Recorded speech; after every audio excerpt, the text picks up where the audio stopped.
Assalamualaikum warahmatullahi wabarakatuh. Saya dari kelompok 6 akan menjelaskan mengenai populasi dan sampel. Pada kelompok 6 kali ini, pokok pembahasannya yaitu pengertian populasi dan sampel, teknik pengambilan sampel, menentukan ukuran sampel, dan contoh menentukan ukuran sampel. Sebelum saya lanjutkan ke materi, saya akan memperkenalkan beberapa pemateri dari kelompok 6. Yang pertama yaitu Jalisania Putra NIM 01, yang kedua Asrifah Zaini Wadah NIM 02, yang ketiga Nurul Arifah NIM 07, dan yang keempat yaitu Bemela Istiana NIM 031. Sebelum kita mulai presentasi pada pagi hari ini, mari kita buka dengan bacaan basmalah. Semoga dengan presentasi ini mendapatkan banyak manfaatnya. Bismillahirrahmanirrahim. Terima kasih. Selanjutnya saya serahkan kepada Mbak Nurul Arifah untuk menjelaskan mengenai pengertian populasi dan sampel. Pengertian populasi dan sampel, kita ke pengertian populasi terlebih dahulu. Populasi terdiri dari sekumpulan objek atau subjek yang dipelajari untuk mendapatkan informasi yang ingin diketahui meliputi karakteristik atau perilaku yang dimiliki oleh objek atau subjek itu yang kemudian ditarik kesimpulan. Objek atau subjek dalam penelitian kuantitatif dapat berupa manusia, benda, gejala, atau peristiwa. Objek yang berupa manusia ada yang bersifat individual atau kelompok. Kemudian dalam penelitian kualitatif tidak menggunakan istilah populasi, akan tetapi dinamakan social situation atau situasi sosial, di mana situasi sosial ini terdiri dari 3 elemen, yaitu tempat, pelaku, dan aktivitas. Situasi sosial tersebut dapat dinyatakan sebagai objek penelitian seperti peristiwa alam, tumbuh-tumbuhan, binatang, dan sebagainya. Dalam penelitian kualitatif tidak menggunakan populasi karena penelitian kualitatif diambil dari kasus tertentu pada situasi sosial tertentu, yang kemudian hasil kajiannya tidak akan diberlakukan ke populasi, akan tetapi akan ditransferkan ke tempat lain pada situasi sosial yang memiliki kesamaan dengan situasi sosial pada kasus yang dipelajari. Kemudian pengertian sampel. Dalam penelitian kuantitatif, sampel merupakan sebagai bagian atau bertindak sebagai perwakilan dari populasi, sehingga hasil penelitian yang diperoleh dari sampel dapat diberlakukan ke dalam populasi. Selanjutnya, dalam penelitian kualitatif, sampel bukan dinamakan responden, melainkan sebagai narasumber, informan, teman, atau guru dalam penelitian. Sampel dalam penelitian kualitatif disebut sampel teoritis, karena tujuan penelitian kualitatif itu untuk menghasilkan teori. Selanjutnya, akan dibahas tentang teknik pengambilan sampel yang akan disampaikan oleh Asrifah Zaini Wadah. Baik, terima kasih. Tadi sudah dijelaskan tentang pengertian sampel dan pengertian populasi. Selanjutnya, saya akan menjelaskan tentang teknik pengambilan sampel. Teknik pengambilan sampel ini sering disebut dengan teknik sampling. Teknik sampling merupakan cara untuk menentukan dan memperoleh sampel yang representatif yang sesuai dengan ukuran sampel yang akan dijadikan sumber data dengan memperhatikan sifat-sifat dan penyebaran populasi. Nah, dalam teknik pengambilan sampel, baik dalam metode kuantitatif maupun metode kualitatif, itu ada dua. Yang pertama yaitu probability sampling, dan yang kedua adalah non-probability sampling. Nah, yang pertama, probability sampling merupakan teknik pengambilan sampel yang memberikan peluang yang sama bagi masing-masing anggota populasi untuk dipilih menjadi anggota sampel. Dalam penggunaan teknik probability sampling ini terdapat 5 teknik. Yang pertama yaitu simple random sampling. Simple random sampling ini merupakan teknik sampel yang paling sederhana dalam teknik pengambilan sampel. Kenapa kok paling sederhana? Karena teknik ini pengambilan sampelnya dari anggota populasi dilakukan secara acak tanpa memperhatikan setara yang ada dalam populasi. Teknik sampling ini dapat dilakukan dengan cara metode undian, ordinal, maupun tabel bilangan random. Tetapi, teknik ini hanya dapat dilakukan jika anggota populasi dianggap homogen dan jumlah unit sampling dalam suatu populasi tidak terlalu besar. Yang kedua, proportional stratified random sampling. Dalam teknik ini digunakan apabila anggota dari populasi tidak homogen dan bersetara secara proporsional. Dalam menentukan proportional sample, ini terdapat dua ketentuan. Yang pertama, dapat menggunakan sampel yang diambil dari populasi tidak mempertimbangkan besar kecilnya populasi. Dan yang kedua, sampel yang diambil dari populasi yang mempertimbangkan besar kecilnya populasi. Nah, yang ketiga yaitu disproportional stratified random sampling. Teknik ini digunakan apabila anggota dari populasi bersetara tetapi kurang proporsional. Kelebihan dari teknik sampling ini adalah tidak memakan banyak waktu jika dibandingkan dengan teknik proportional stratified random sampling. Yang keempat adalah stratified random sampling. Stratified random sampling merupakan teknik pengambilan sampel di mana populasi distratifikasi menjadi beberapa lapis berdasarkan kriteria tertentu. Nah, kriteria tersebut itu dapat berupa variabel penelitian maupun variabel yang dekat dengan variabel tersebut. Nah, teknik ini dapat digunakan apabila anggota populasi berkarakteristik heterogen. Cara pengambilan dalam teknik stratified random sampling ini dapat dilakukan dengan melakukan identifikasi karakteristik secara umum, melakukan pengambilan sampel yang dapat mewakili dari anggota populasi. Pengambilan sampelnya dapat dilakukan secara acak dan setiap unit populasi harus dapat mewakili sampel dari suatu populasi. Yang kelima itu cluster sampling atau area sampling. Teknik sampling ini digunakan untuk menentukan sampel jika objek yang akan ditelitinya sangat luas. Itu seperti pengambilan sampel dari jumlah penduduk dari suatu negara, provinsi, atau dari suatu kabupaten. Teknik ini itu hampir sama dengan teknik stratified, tapi yang membedakan dalam anggota cluster sampel ini anggotanya heterogen. Keuntungan dari teknik cluster sampling ini adalah dapat digunakan dalam jumlah populasi yang besar, pelaksanaannya mudah, serta biaya yang digunakannya lebih murah dari teknik-teknik yang tadi saya jelaskan. Tadi kan teknik ada dua, probability dan non-probability. Selanjutnya yaitu non-probability sampling. Non-probability sampling merupakan teknik pengambilan sampel yang semua anggota atau elemen populasinya tidak berpeluang sama untuk dijadikan sampel. Yang pertama, sampling kuota. Sampling kuota ini teknik dalam menentukan sampel yang berasal dari populasi yang memiliki ciri-ciri tertentu sampai jumlah kuota yang diinginkan. Sampel ini sering disebut dengan representative sampel karena pengambilan sampel yang dapat mewakili keadaan populasinya. Sampling kuota ini hampir sama dengan stratified random sampling. Yang membedakan hanya dalam proses penarikan sampel. Dalam sampling kuota, penarikan sampel ini ditentukan sendiri oleh peneliti tanpa acak sampai jumlah tertentu. Kalau tadi di teknik stratified random sampling itu penarikan sampelnya dilakukan secara acak.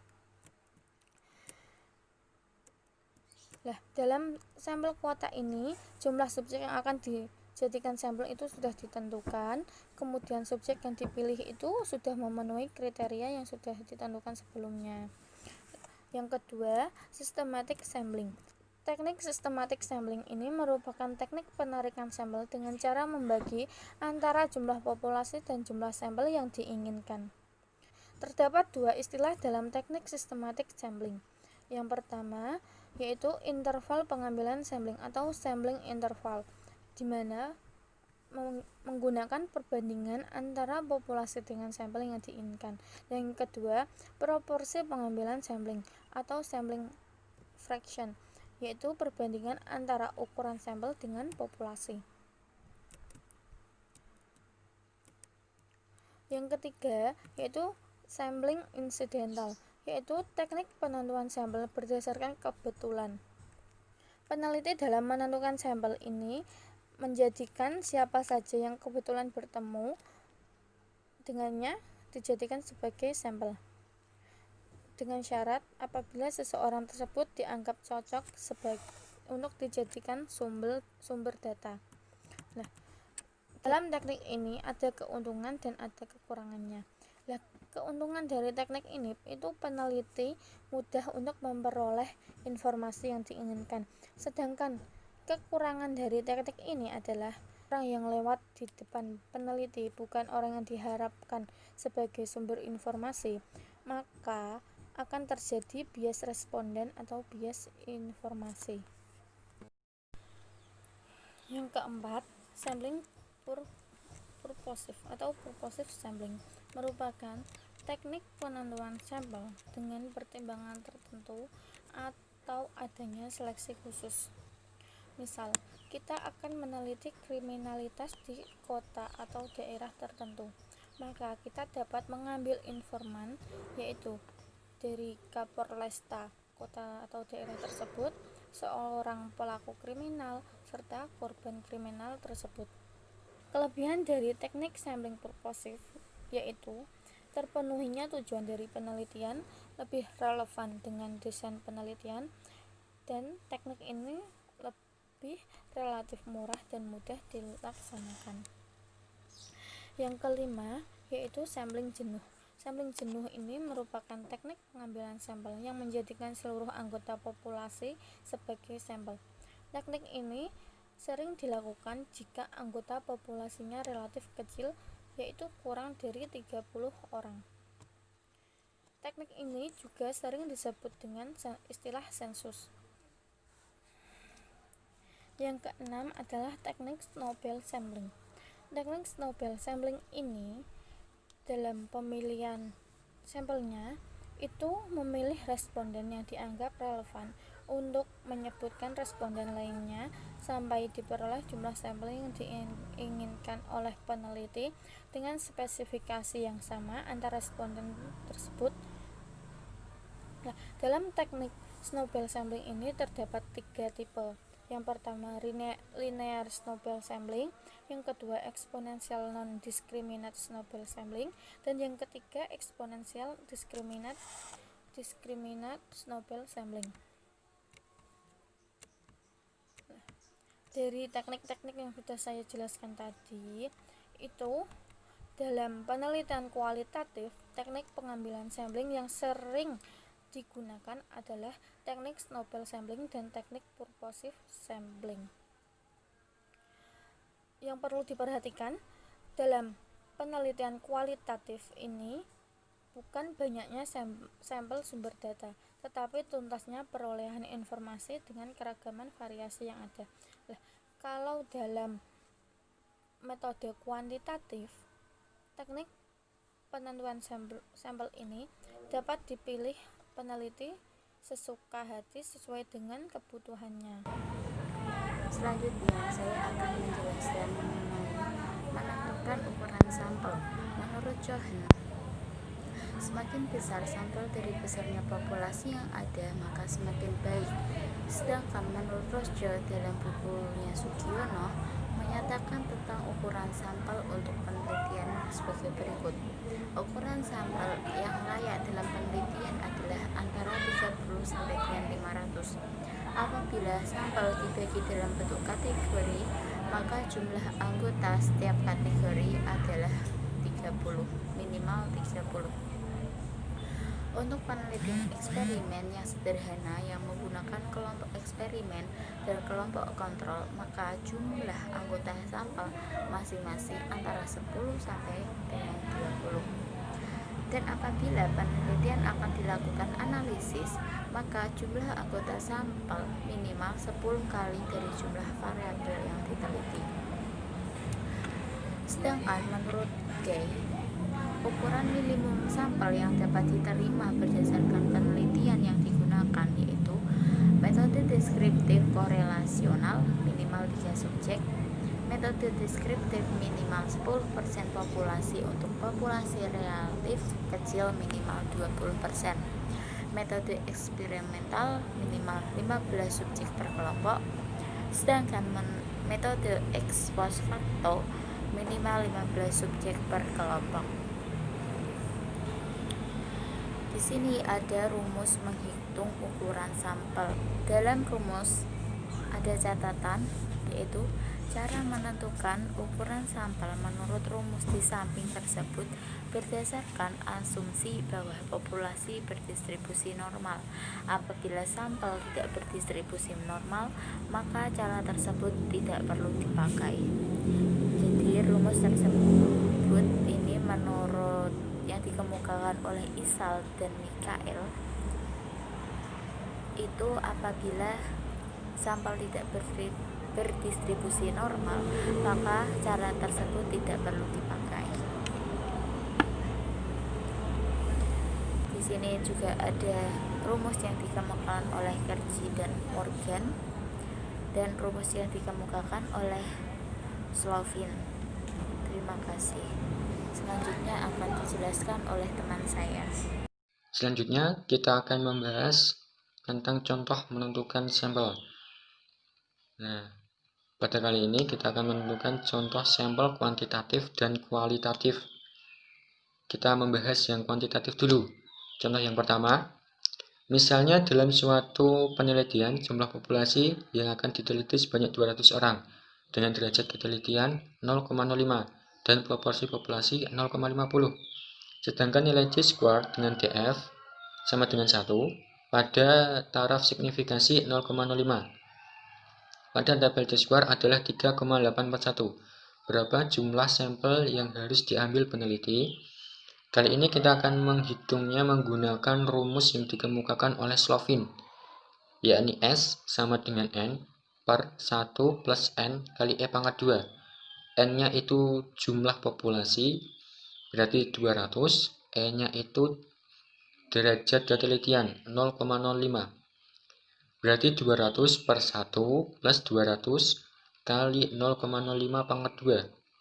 Dan diperoleh 134. Jadi jumlah sampel yang harus diambil yakni sebanyak 134 orang. Hasil perhitungan sampel ini akan sama jika dihitung menggunakan rumus sampel yang lainnya. Contoh yang kedua, akan dilakukan penelitian di daerah Kudus untuk mengetahui tanggapan kelompok masyarakat terhadap pembelajaran daring di masa pandemi COVID-19. Kelompok tersebut berjumlah 10.000 orang yang dikelompokkan berdasarkan jenjang pendidikan, yakni SD sebanyak 900, SMP 1.100, SMA 4.500, mahasiswa 2.000, S1 1.500. Populasinya ini berstrata. Nah, bila dalam penelitian tersebut diketahui ada populasi 10.000 dengan kesalahannya 5%, maka jumlah sampelnya yakni 336. Nah, kok bisa 336? 336 itu diperoleh dari rumus yang dikemukakan oleh Ishak dan Michael dalam buku Sugiono halaman 87. Ini 336 itu jika diketahui populasinya 10.000 dengan kesalahannya 5%. Nah, karena populasinya berstrata sesuai dengan jenjang pendidikan, maka sampelnya juga harus berstrata sesuai jenjang pendidikan. Oleh karena itu, masing-masing sampel haruslah proporsional sesuai dengan jumlah populasinya. Nah, ini SD. SD tadi 900 per banyaknya keseluruhan populasi 10.000 kali jumlah sampelnya 336. Berarti SD itu sama dengan 900 per 10.000 kali 336. diperoleh 30,24. SMP 1100 per jumlah keseluruhan populasinya 10.000 kali sampel yang sudah ditentukan 336. Berarti 36,96 hasilnya yang SMP. SMA 4.500 per 10.000 kali 336 sama dengan 151,2. Mahasiswa 2.000 per 10.000 kali 336 sama dengan 67,2. S1 1.500 per 10.000 kali 336 diperoleh 50,4. Nah, jumlah sampelnya SD, SMP, SMA, mahasiswa S1 itu di jumlah keseluruhan diperoleh 336. Nah, dalam menentukan jumlah sampel tidaklah mungkin berbentuk pecahan atau desimal. Maka, jika ada sampel yang bentuknya pecahan atau desimal, harus dibulatkan ke atas, sehingga SD yang 30,24 dibulatkan ke atas menjadi 31. SMP 36,96 dibulatkan ke atas menjadi 37. SMA 151,2 dibulatkan ke atas menjadi 152. Mahasiswa 67,2 dibulatkan ke atas menjadi 68. Dan S1 50,4 dibulatkan ke atas menjadi 51. Dan diperoleh yakni 339. Jadi hasil pembulatan jumlah sampelnya lebih 339 akan lebih aman daripada kurang dari 336. Jadi diperoleh jumlah sampelnya yakni 339. Selanjutnya, kita akan membahas tentang contoh menentukan ukuran sampel kualitatif. Kita ketahui bahwa dalam memperoleh data kualitatif itu dilakukan melalui wawancara dari satu orang ke orang lainnya. Nah, bagaimana memperoleh data kualitatif? Nah, ini ada A, B, C, D, E, F, G, H, I, J. Kita anggap A sampai J ini sebagai orang. Dalam populasi, A adalah orang pertama sebagai sumber data. Informan awal ini sebaiknya dipilih orang yang dapat membukakan pintu untuk mengenali keseluruhan informasi secara luas, seperti informan yang cerdas. Selanjutnya oleh A diarahkan ke B dan ke C.